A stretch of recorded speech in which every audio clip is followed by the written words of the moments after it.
Hello guys, சில வாரத்துக்கு முன்னாடி மல்டி லேயர் ஃபார்மிங்னு ஒரு வீடியோ போட்டிருந்தேன். அதுல நம்ம சப்ஸ்கிரைபர் ஒருத்தவங்க இதோட நேரடி காட்சி கிடைக்குமான்னு கேட்டாங்க. அதுக்காக இப்ப நம்ம ஒரு இடத்துக்கு வந்திருக்கோம். வாங்க வீடியோக்குள்ள போலாம்.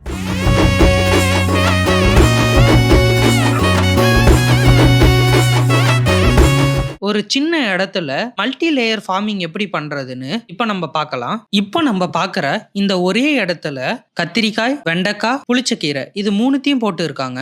இதனால நம்மளுக்கு பல வகையில வருமானங்கள் வரும். அதோட சேர்த்து மண்ணோட ஈரப்பதமும் ரொம்ப சூப்பரா இருக்கும். இத கொஞ்சம் நல்லா பாத்தீங்கன்னா வெண்டைக்காவும் புளிச்சக்கீரையும் பக்கத்துல பக்கத்துல போட்டிருப்பாங்க. ஆனா கத்திரிக்காவை கொஞ்சம் தள்ளி தான் போட்டிருப்பாங்க. ஏன்னா அதிக நாட்கள் வரக்கூடிய பயிர். இந்த மாதிரி நம்ம பண்ணும் போது நம்ம நிலமும் ஃபுல்லா யூஸ் ஆகும். நம்மளுக்கு அதிக வருமானமும் வரும். அடுத்தது பாத்தீங்கன்னா கொஞ்சம் கேப் விட்டு இது பக்கத்திலேயே கம்பு போட்டிருக்காங்க. அதுக்கு கொஞ்சம் கேப் விட்டு சோளம் போட்டிருக்காங்க.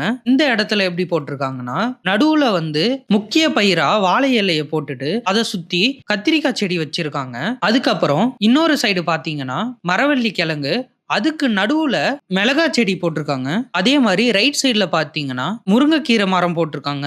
ஒருவேளை உங்களுக்கு இதுல பூச்சி தாக்குதல் இருந்தா இயற்கை வழியில வேப்பெண்ணெய் கரைசல் போடலாம். இதுக்கு நீங்க சத்து தர மாதிரி இருந்தா இதையும் இயற்கை வழியிலேயே நம்ம எப்பவும் சொல்ற மாதிரி ஜீவாமிர்தம், பஞ்சகாவியம் இந்த மாதிரி விஷயங்களை நம்ம போடலாம். நம்ம மல்டி லேயர் ஃபார்மிங்ல சொல்ற மாதிரி கொஞ்சம் இடத்துல இந்த மாதிரி பிரிச்சு பிரிச்சு நிறைய பயிர் போடும் போது நம்மளுக்கு நல்ல வருமானமும் கிடைக்கும். அது மட்டும் இல்லாம ஒரு பயிர் நம்மளுக்கு நாசமானாலும் இன்னொரு பயிரில இருந்து நம்ம வருமானத்தை எடுத்துக்கலாம். சோ இந்த மாதிரி உங்களுக்கு வேற எதனா டவுட் இருந்தாலும் கேளுங்க.